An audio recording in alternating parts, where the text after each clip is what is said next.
Бүгін сіздерге қатпарлы қаттама нанның дайындалу жолын ұсынатын боламын.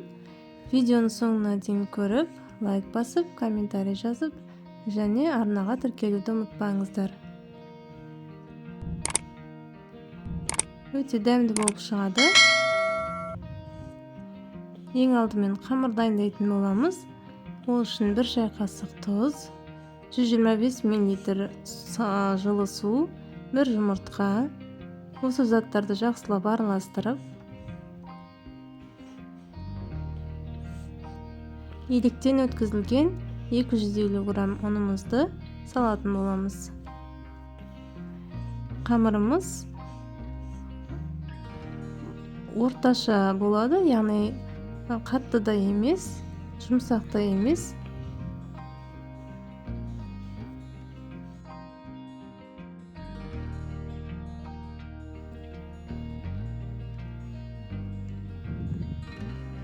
Қамырымыз дайын болғаннан кейін жарты сағат көлемінде тындырып қоятын боламыз. Оған дейін салмасын дайындаймыз. Көк пиязды пайдалануға болады, немесе қарапайым пиязда болады. Осылай көк пиязды сақтап турап аламыз. Жаңағы қамырымызды 2 бөлікке бөліп, тағы да басып тындырып қоямыз.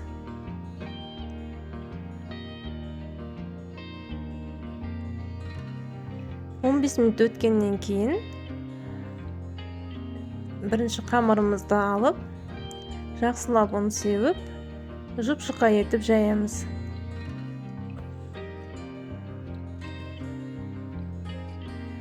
Қамырымыз неғұрлым жұқа болса, соғұрлым жақсы болады.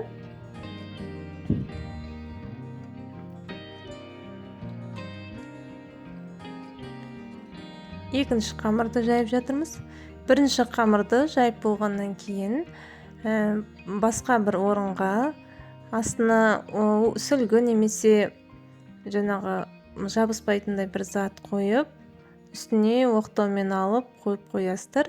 Екінші қамырды жайғаннан кейін 100 грамм сары майымызды ертіп алып, осылай барлық бетіне біркелкет жағып шығатын боламыз.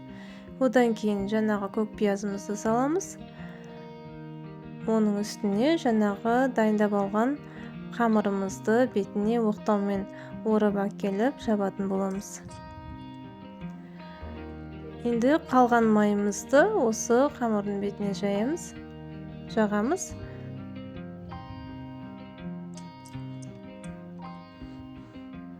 Барлық бетіне жағып шықтық. Енді осындай кескіш құралдың көмегімен түзу етіп кесіп шығамыз.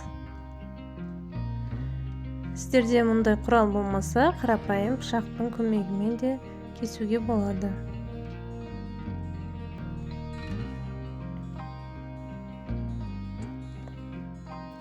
Ендігі кезекте видеода көрсетілгендей осылай орайтын боламыз бір-бірінің сыртына. Менде осы рецепт бойынша 3 қаттамадан шықты. Осындай көлемде, бірдей көлемде орап аламыз.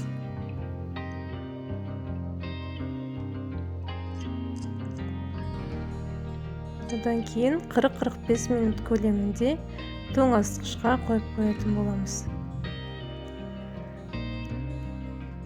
Себебі біздің жаңағы ерген майымыз қатып, қамырымыз жаюға ыңғайлы болу керек.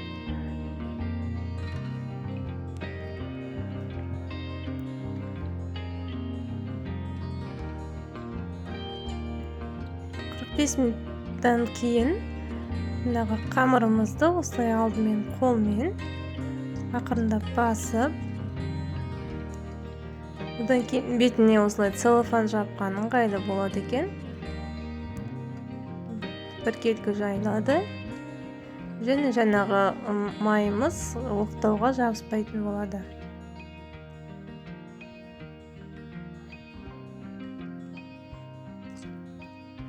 Осылай жұқалау етіп жайып болғаннан кейін табамызды қыздырып, ішіне кішкене сұйық май құйып, пісіріп, екі жағында баяу отта пісіріп алатын боламыз.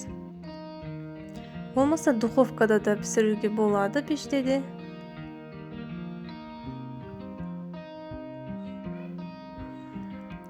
Табада кичкене иши тыгыздау болот, сондуктан мен артынан пешке bir салып, тагы да bir пişirip алдым. Өтө дәмдүү болду. Міндетті түрдө дайындап көрүңүздөр.